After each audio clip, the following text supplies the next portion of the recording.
बहुत ही उससे जुड़ा हुआ सुंदर उपक्रम का जो हमारा एपिसोड है वो है सद्भावना। सद्भावना का हम संधि विच्छेद करें तो सद प्लस भावना। सद मतलब अच्छी, भावना का मतलब होता है सोच, प्रवृत्ति, थिंकिंग। हम किसी भी व्यक्ति के बारे में अच्छा सोचें, और बुरी भावना करते हैं तो किसी व्यक्ति को हम दोषित देखते हैं, उसके दोष निकालते हैं, और जब हम सद्भावना करने लग जाते हैं तो उसके गुणों को देखते हैं। सद्भावना और दुर्भावना में अंतर क्या है? सद्भावना करने वाला व्यक्ति जो है वह सामने वाले का इष्ट चाहेगा, सामने वाले के गुणों को देखेगा, और दुर्भावना करने वाला व्यक्ति सामने वाले व्यक्ति का अनिष्ट चाहेगा, उसके अवगुण देखेगा। तो इस दोनों के अंदर रात और दिन का अंतर है। सद्भावना करने वाला व्यक्ति अपने जीवन को धन्य बना देता है और उसके साथ साथ में अपने कर्मों की निर्जरा करता है दार्शनिक रूप से। दुर्भावना करने वाला व्यक्ति जो है वो ज्यादा से ज्यादा अवगुणों को अपने भीतर भरता है, दोषों को अपने भीतर भरता है, और जब ज्यादा दोष इकट्ठे हो जाते हैं वो नरकगामी हो जाता है। अगले जन्म में उसको नारकीय जीवन मिलता है। सद्भावना का उपयोग हम दो तरह से कर सकते हैं। एक हमारे भीतरी जगत के अंदर जो कि हमारा बिल्कुल व्यक्तिगत जगत है, और सद्भावना है एक हमारा बाह्य जगत है। बाह्य जगत में हमारा समाज है, दूसरे हमारे भाई है, और कुल मिलाकर के 7 अरब की जनसंख्या है। और बड़े विस्तार के अंदर देखें तो पूरा चराचर जगत है, पूरा पर्यावरण है, जिसके अंदर 84 लाख जीवा योनि के प्राणी आते हैं। पेड़ है, पौधे हैं, गाय है, भैंस है, ऊंट है, बैल है, सभी तरह के चराचर जगत के अंदर जीवित प्राणी आते हैं। उससे सारा हमारा कॉस्मॉस बनता है, सृष्टि बनती है, ब्रह्मांड बनता है, और उस ब्रह्मांड के अंदर हम सब अपना अपना जीवन यापन करते हैं। ये हमारी माँ जो नेचर माँ है, ये कहती है 84 लाख जीवा योनि के प्राणियों, जिसके अंदर प्राणियों की संख्या तो अनंत है, 84 लाख तो उत्पत्ति स्थान है, उन सभी का वो कहती है मैं तुम्हारी माँ हूँ, मैं तुम्हारा भरण पोषण करूंगा, और मेरे पास में तुम्हारे भरण पोषण करने के लिए पर्याप्त प्रचुर मात्रा के अंदर साधन है।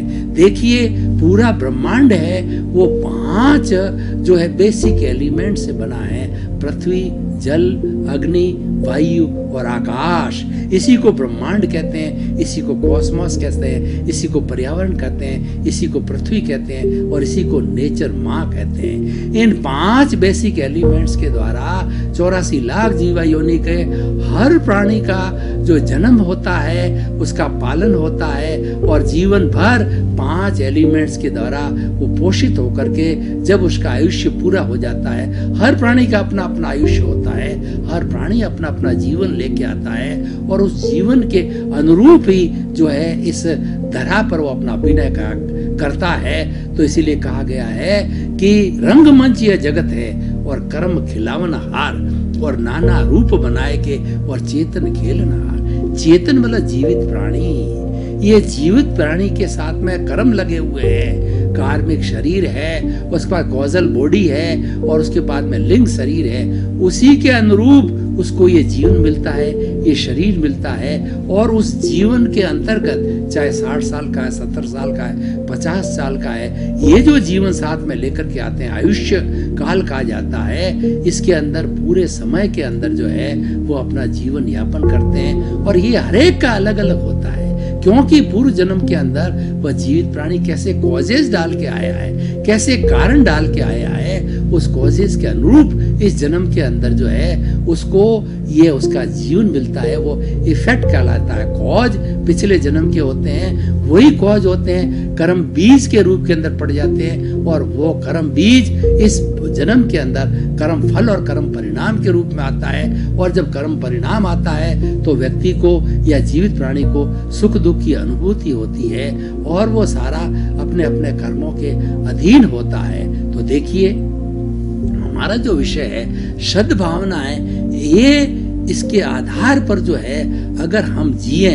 तो शांतिपूर्ण अस्तित्व से जी सकते हैं। नेचर माँ कहती है कि सबको जीने की मेरे पास भरपूर सुविधा है, लेकिन अगर व्यक्ति दुर्भावना से चलता है, दुर्भावना का अर्थ होता है कि वो नीड से ग्रीड की ओर जाता है। मनुष्य इतना ग्रीडी है, मनुष्य इतना दुर्भावना वाला है कि एक मनुष्य को पूरी सृष्टि का, पूरी नेचर माँ की धनराशि जितनी भी दे दी जाए, जितने भी उसके साथ प्रॉपर्टी वो दे दी जाए, फिर भी उसका जो मन नहीं धापता है, ये ग्रीड कहलाता है। तो नेचर माँ कहती है एक ग्रीड व्यक्ति का भी मैं पूरा पालन पोषण नहीं कर सकती है, जबकि साथ जो पूरे 84 लाख जीवा योनि के नीडी व्यक्तियों की नीड को पूरा कर सकती हूँ। इसीलिए जो ग्रीड है ये दुर्भावना है, नीड है सद्भावना है।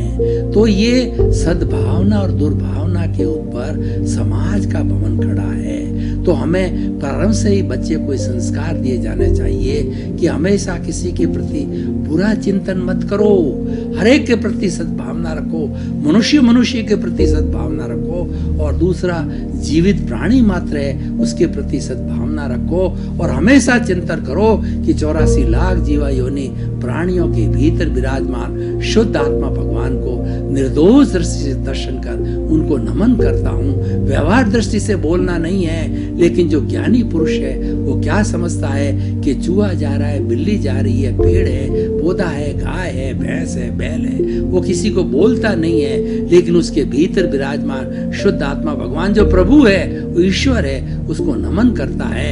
और वो वास्तव में सभी ईश्वर है, चाहे चींटी हो, चाहे पेड़ हो, चाहे पौधा हो, उसके अंदर वही आत्मा है जो राम में, कृष्ण में, महावीर में, आप में और हमारे में, उसमें कोई फेर नहीं है। जो फर्क है वो अपने अपने अर्जित कर्मों के द्वारा है।